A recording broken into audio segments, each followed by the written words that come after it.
Lenovo's Legion 5 is a great mid-range gaming laptop, but is it worth paying more for the next step up, the Legion Pro 5? I'm going to go through all the differences to help you decide. Starting with the specs, both laptops are available with NVIDIA RTX 5070, 5060, or 5050 graphics, but only the higher tier Pro version has the option of stepping up to the 5070 Ti. So if you want more than 8 gigs of VRAM, then the Legion 5 is already out of the running. If you can afford it, the 5070 Ti is definitely the smart move due to its 12 gigs of VRAM, for all the reasons I covered in this video with Steve from Hardware Unboxed. Basically, the extra VRAM is just going to age better and help it last longer in games, especially as both of these laptops have 2560 by 1600 screens. Other major differences in specs are that both laptops are available with Intel or AMD processors. Both laptops have black metal lids with the Legion logo in the middle, and the black plastic interiors look basically the same too. Overall build quality feels much the same and is good, with low keyboard flex and minimal lid flex with sturdy hinges that let the screen go back the full 180 degrees. The keyboard and touchpads are exactly the same too. At least I couldn't tell any difference.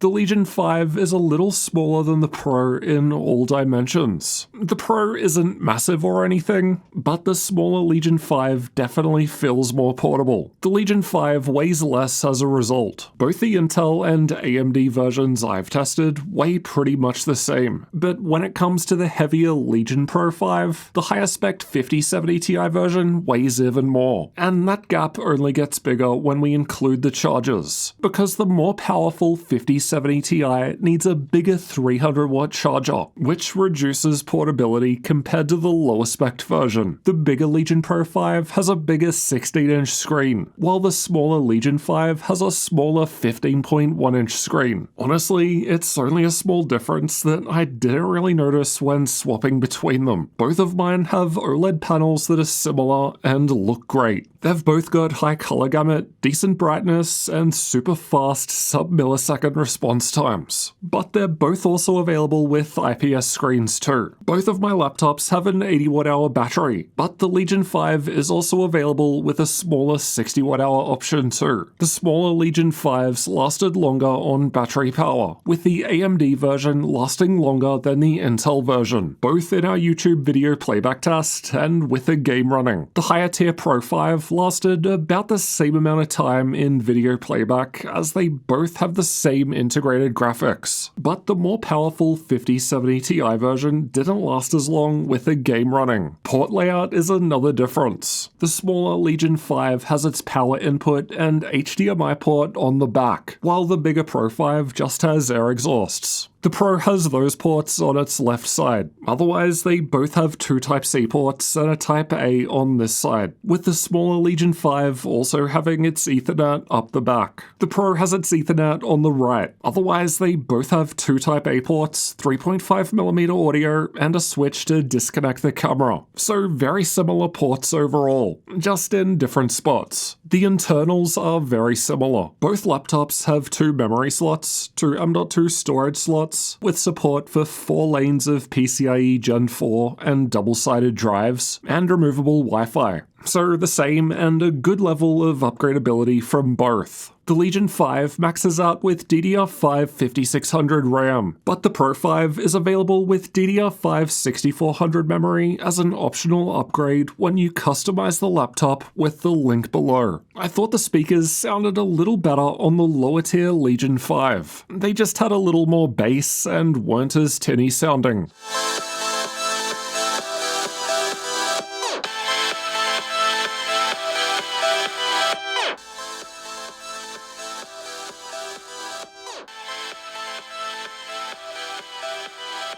but the bigger Pro definitely has less wrist vibration at higher volume levels. CPU performance appears to vary a bit, but it depends on the processor in the laptop. For example, you can get the Legion 5 with the same 275HX processor that my Legion Pro 5 has, which would close the gap we're seeing here between the Core Ultra 7 and 9. But yeah, the Intel versions all perform better than the AMD chips in the Legion 5, both in terms of single and multi-core performance. The gap between the Intel-based Legion 5 and Pro 5 gets much closer together if we unplug the charger and run on battery power, while the AMD version of the Legion 5 chokes. So although battery life was best on the AMD Legion 5, performance on battery was worse. In a combined CPU plus GPU stress test in the highest custom mode, with all power sliders maxed out, the Legion 5 and Pro 5 use the same amount of GPU power in green when they've got the RTX 5070 GPU, and that would be the same with the 5060 too. Only the 5070 Ti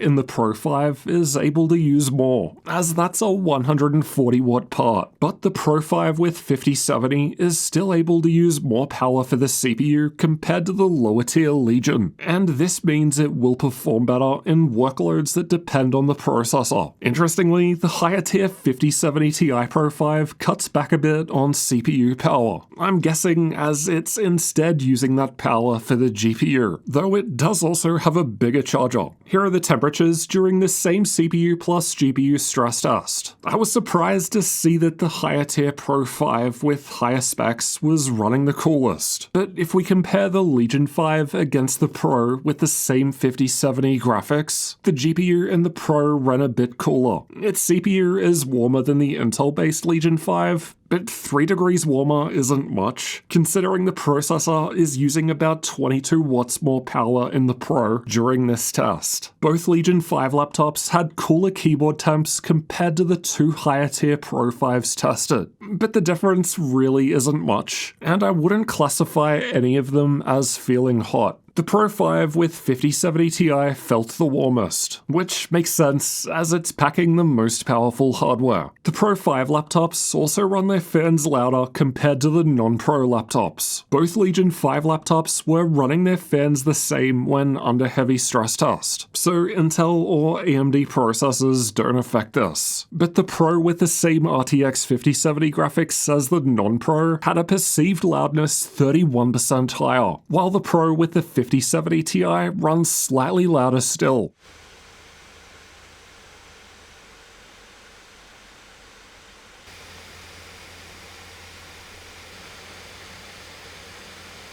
Of course, these tests are done in the best performing modes. As I cover in the full reviews, you can find a better mixture of lower fan noise and still get decent performance with other modes. As for the games, the Pro 5i was a little ahead of the non-Pro in Cyberpunk 2077 at 1080p, despite these three all having full-powered 5070 graphics, likely due to the Pro's higher CPU power limit, though there's no real difference between the Legion 5 with Intel processor and the Pro 5, while the Pro 5 with 5070 Ti is only ahead due to its better GPU. The Legion 5 and Legion Pro 5 results are even closer together at 1440p. Technically, if you want to split hairs, the Pro was slightly faster, but the difference is small and well within the margin of error range. The higher tier 5070 Ti gets you a 26% higher average FPS though. Alan Wake 2 was a little better on the Legion Pro 5 at 1080p, particularly in terms of 1% lows, which means the Pro has fewer dips in performance, and this would be a result of its higher CPU power limit, despite these three all having the same full-powered 5070 GPU inside. Those CPU differences matter less at 1440p though, which is closer to the native resolution of the screens in all laptops. and better represents what you'd expect while playing. This time, the Pro's 5070 Ti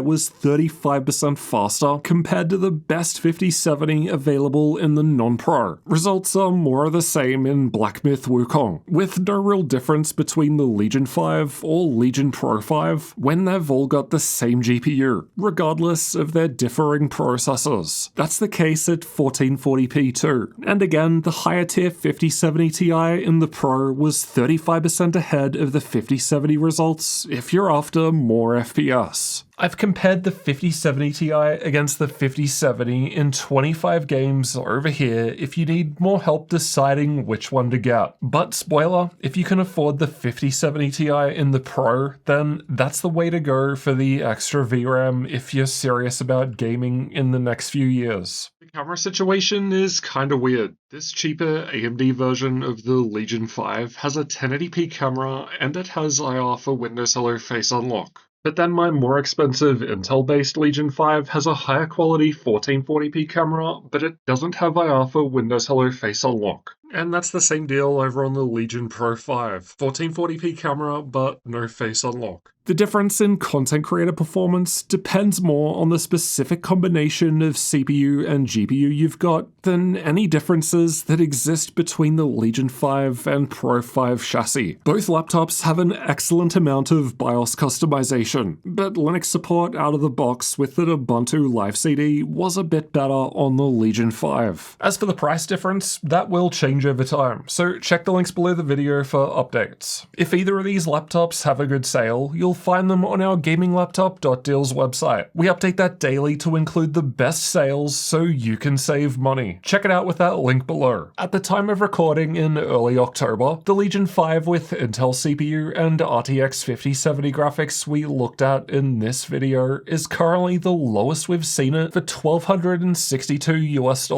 The Pro with the same CPU, same GPU, but double the RAM costs $258 more, while the higher tier Pro with better processor and RTX 5070 Ti graphics is also at an all-time low of $1,750. So is the Pro worth paying more for? Honestly, if you're considering the RTX 5070 or below graphics, I don't think so. The extra space and cooling available for the Pro doesn't really matter when the GPU is limited to 115 watts by Nvidia. The Pro's extra cooling space and thicker design makes more sense if you're after the RTX 5070 Ti.